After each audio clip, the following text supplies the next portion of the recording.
So here we will again look at Stern-Gerlach experiment.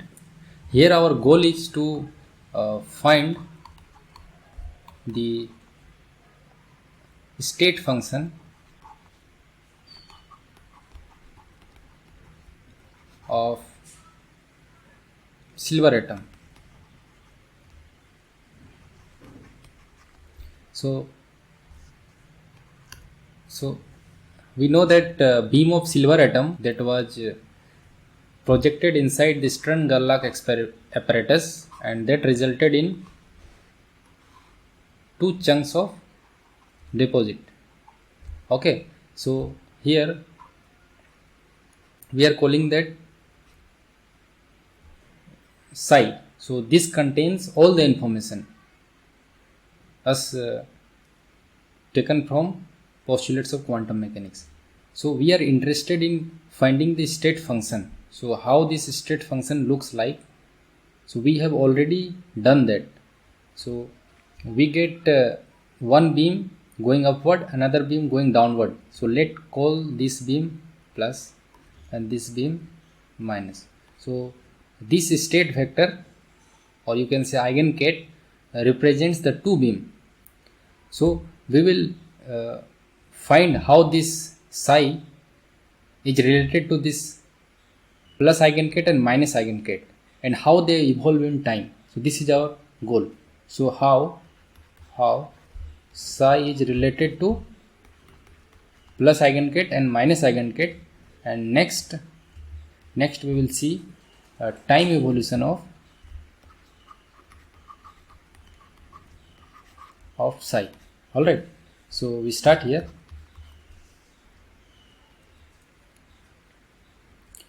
So we say this contains all the information. Since we are in a spin of the silver atom, so what we will do, we will project this state in spin eigenket. So to do that, we will multiply with an identity operator. So here our identity operator looks like this: I equal to 1 to 2, since there are only two states, plus and minus state. Okay,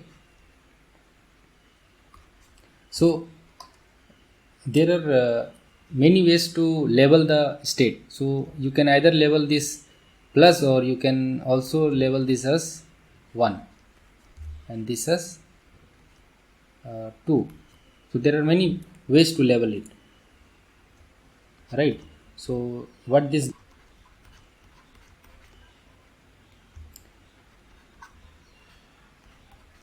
then this gives, all right. So this is just a number. This is just a number C1. This is again a number. So as I said, you can label it any way you like. So let's use the familiar one. So I have taken this plus label, this label. So now you have seen how psi is related to plus and minus eigenvalue.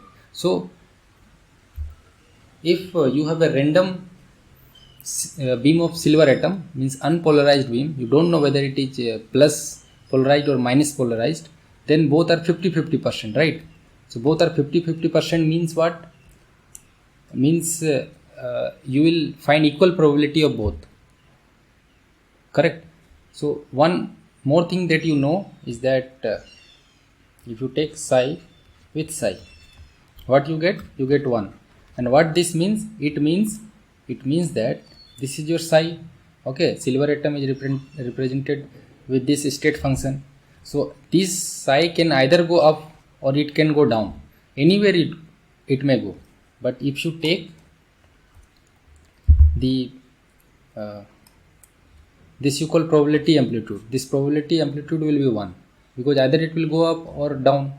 So it means if you take bra is what? Bra of this one, what?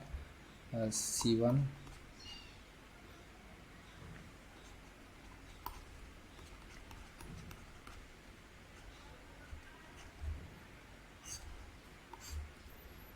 and then ket.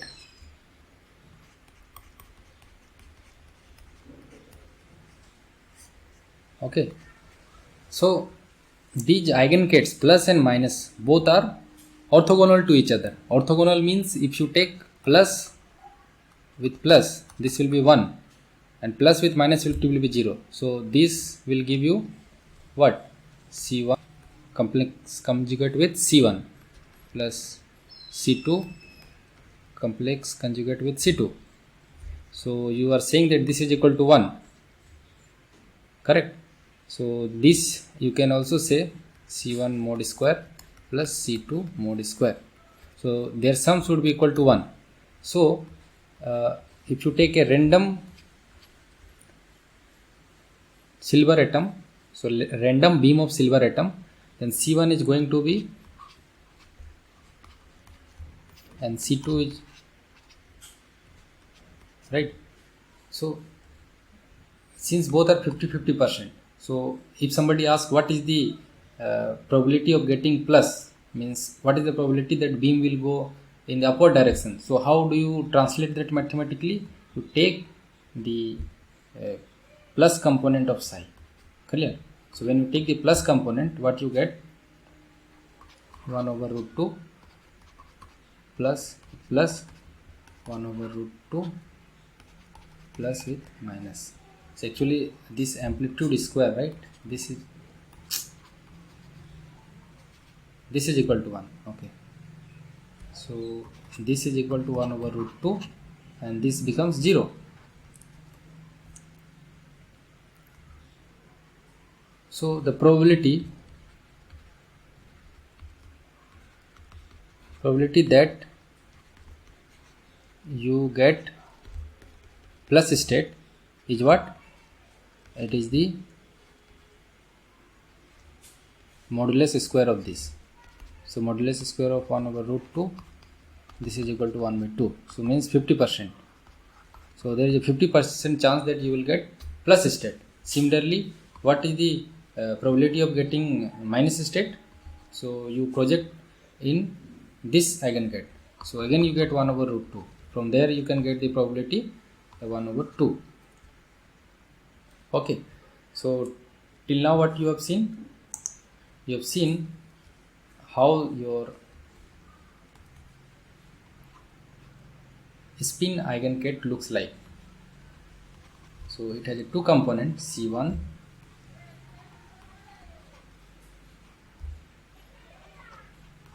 C2.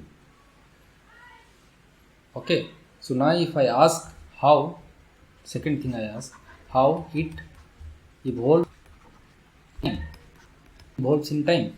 So to do that, what you have to do, you have to multiply psi with a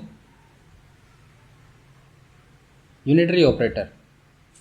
So this unitary operator, how it looks? E to the power minus I h t by h cross. This we have seen in the earlier video. Okay, so this h is the Hamiltonian. This will operate on this, and this will give you what is the psi as a function of time. Clear? So let's do that.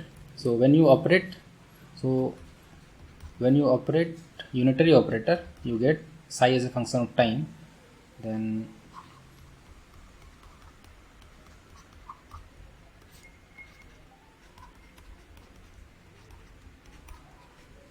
this is what you get. Now you see C1, this one will act on this one,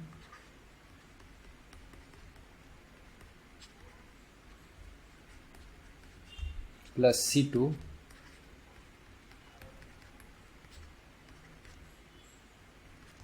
this will act on this. Now the thing is, what is the Hamiltonian? Hamiltonian is nothing but whatever magnetic moment that silver atom has multiplied with magnetic field.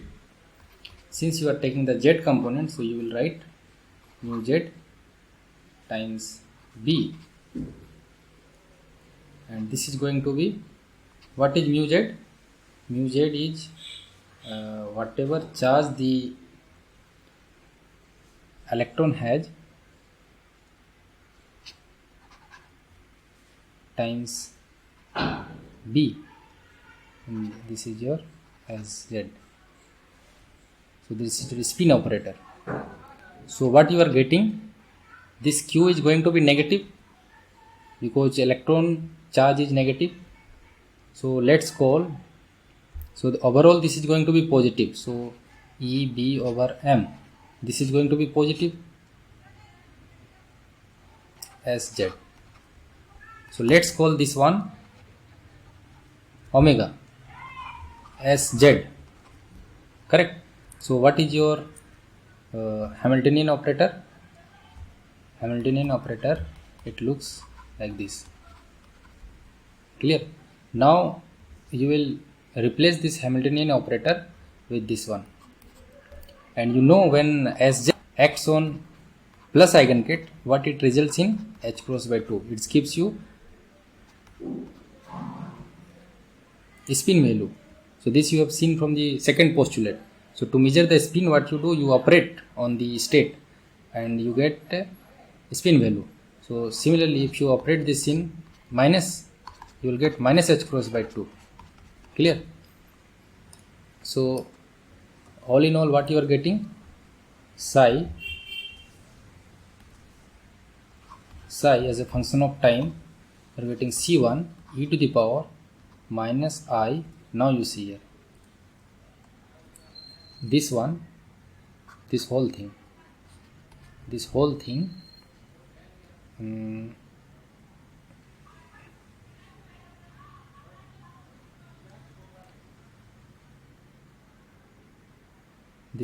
you can write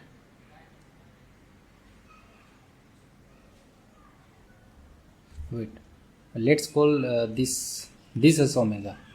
So this will become H cross omega.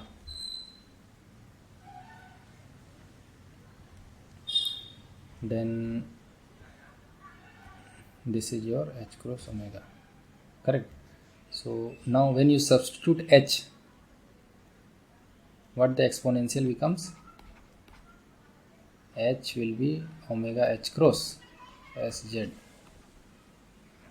and the time t. So H cross will get cancelled, and in the exponential what you get, I omega t Sz operator, correct? So the same thing we will write, I omega t Sz operator. This will act on plus eigengate Sz operator. This will act on minus eigengate.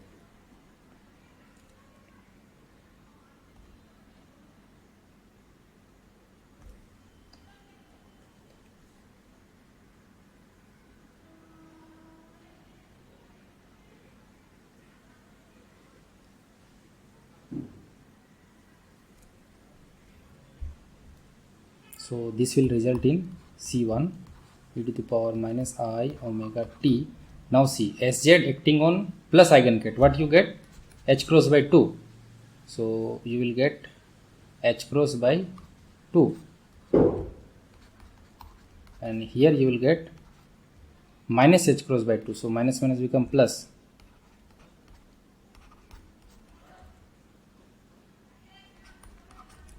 So how the spin state evolves in time is given by this, C1 I H cross omega by 2 t